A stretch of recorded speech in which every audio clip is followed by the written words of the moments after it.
conversation, guys. Feel free to hit the subscribe button. So I just saw the episode FDS number 62. Just Google that on YouTube. And Adrien Broner opened up about his suicide thoughts, and he basically said he outgrew his bipolar and schizophrenia and doesn't need help. But I'm so disappointed in the person giving the interview, because I remember as a school teacher, when you had kids who act up, and then when you get them one-on-one, you realize they just want to talk to somebody. And I'm not putting it as a student-teacher type of relationship between the two. But I think Adrien Broner was in a space where he was willing to give information. And these guys giving the interview well below average. I mean, the guy in the middle, I'm not being disrespectful to him, but he wanted the interview to be about him. Right? And the one thing I always tell you guys, when you're giving an interview, the interview is not about the person asking the questions. That's why when I'll give you guys an example. Adrien Broner challenged me in front of 20 media personnel, right? Everyone had a camera.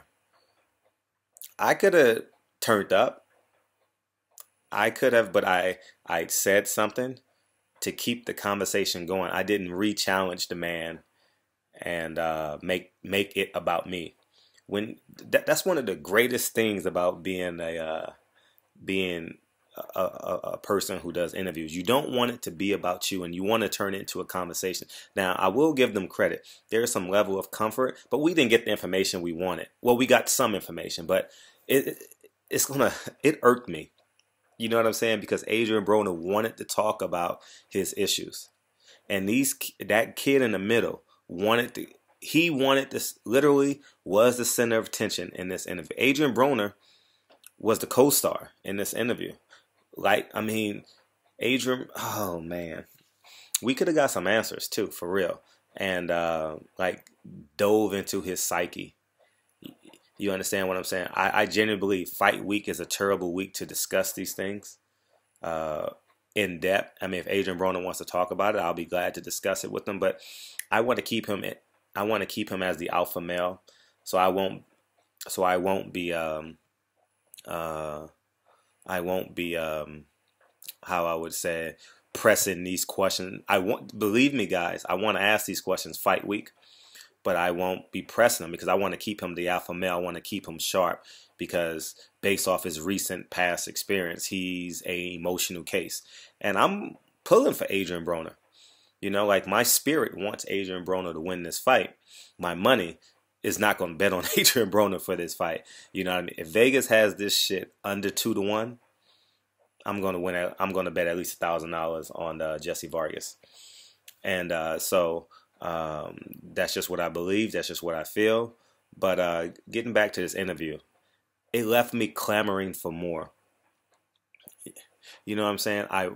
They had Adrien Broner. It's like when you in the club and your boy hooks up with the other girl, and he throws you a lob with the girl's best friend, and she's willing to do everything, and then you make the mistake of saying, "Well, I think I gotta go home." You make a mistake by mentioning another girl's name, like you just fumbled a lob, you just do something just stupid, moronic, and that's literally what these guys did. Just moronic. And I don't know these men. I'm not coming down on them, but I want them to rewatch this interview and learn from it. Because, damn, when you watch, guys, I'll repeat it. I don't want to be a broken record, but when you watch this interview, you're going to be like, Adrien Broner wanted to be vulnerable. He was willing to be vulnerable for this and wanted to get this information out. And all they had to do was consistently ask questions and not make the interview about them. And Adrien Broner, whenever he feels uncomfortable, he goes to a space where like the joking, the brazenness. You understand what I'm saying?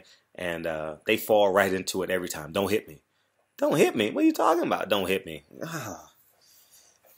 Anyways, man, eating a eating a banana. Like, who does this shit? Like, who does this? I mean,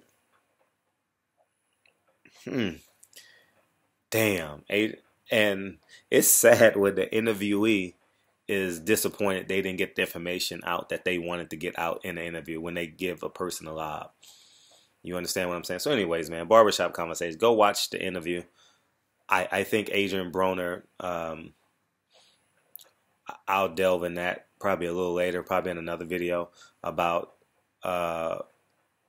him not wanting to help. 78 is going to do this video. I already know because he adamantly believes that Adrien Broner has a mental case, has some sort of has a diagnosis that needs to be addressed.